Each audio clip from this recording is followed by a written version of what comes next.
Hi, I'm back. No more special visitor. It's time to finish My Father's Dragon, Chapter 10. Let's find out how this story ends. Last time we read this book, we read Chapter 9, which was called My Father Makes a Bridge. Do you remember what kind of animal he used to make a bridge?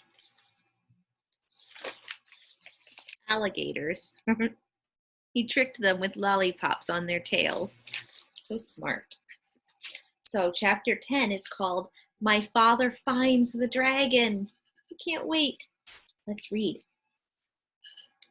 When my father was crossing the back of the 15th crocodile, with 2 more lollipops to go, the noise of the monkeys suddenly stopped, and he could hear a much bigger noise getting louder every second.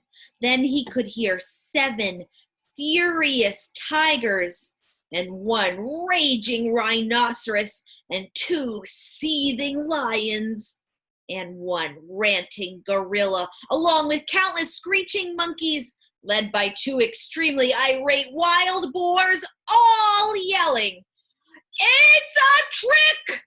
It's a trick! There's an invasion and it must be after our dragon! Kill it! Kill it!"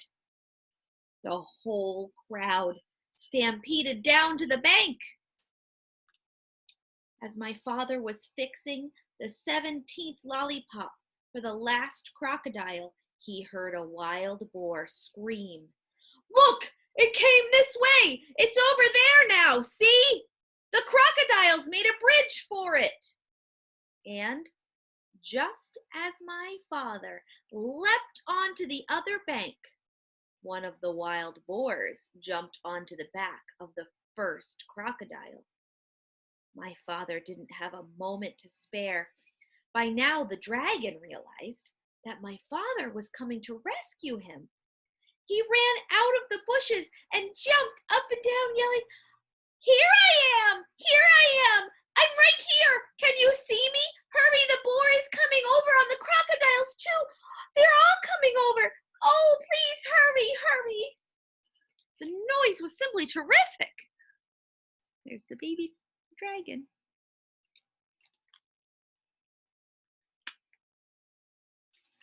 My father ran up to the dragon and took out his very sharp jackknife. "Steady, old boy, steady!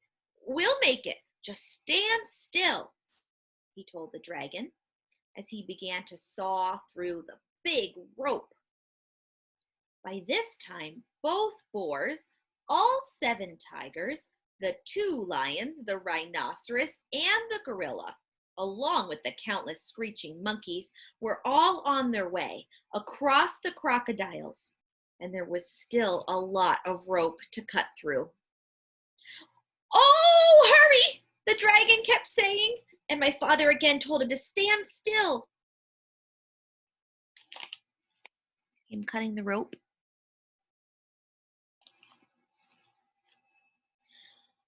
"If I don't think we could make it, or if I don't think I can make it," said my father, "we'll fly over to the other side of the river and I can finish cutting the rope there." Suddenly, the screaming grew louder and madder, and my father thought the animals must have crossed the river. He looked around and saw something which surprised and delighted him. Partly because he had finished his lollipop, and partly because, as I told you before, crocodiles are very moody and not the least bit dependable and are always looking for something to eat. The first crocodile had turned away from the bank and started swimming down the river. The second crocodile hadn't finished yet, so he followed right after the first, still sucking on his lollipop. All the rest did the same, one right after the other, until they were all swimming away in a line. The 2 wild boars, the 7 tigers, the rhinoceros, the 2 lions, the gorilla, along with the countless screeching monkeys, were all riding down the middle of the river on the train of crocodiles. See them still sucking on the lollipops? There they go. They didn't even make it to the other side.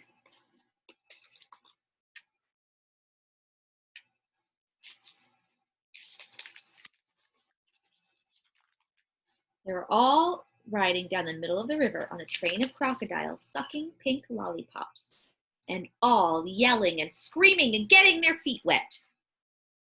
My father and the dragon laughed themselves weak because it was such a silly sight. As soon as they had recovered, my father finished cutting the rope, and the dragon raced around in circles and tried to turn a somersault. He was the most excited baby dragon that ever lived. My father was in a hurry to fly away, and when the dragon finally calmed down a bit, my father climbed up onto his back. "All aboard," said the dragon. "Where shall we go?" "We'll spend the night on the beach, and tomorrow we'll start on a long journey home.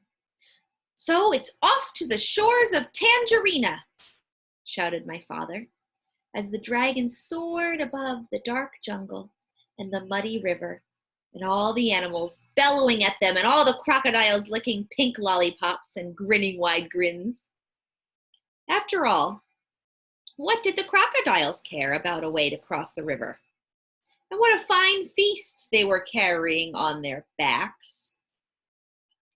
As my father and the dragon passed over the ocean rocks, they heard a tiny, excited voice scream, "Bobcat! Bobcat!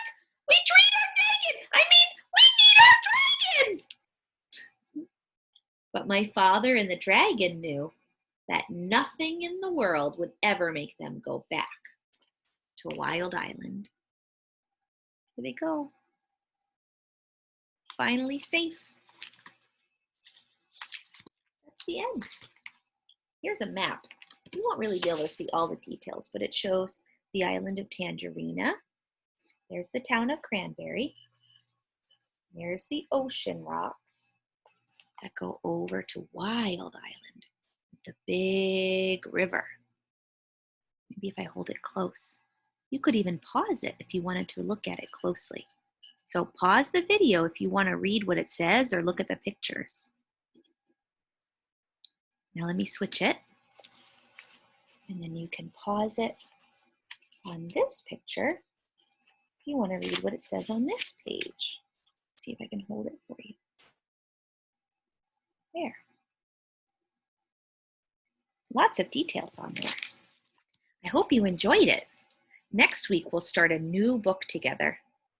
Wonder what it will be. You'll have to wait to see. Bye.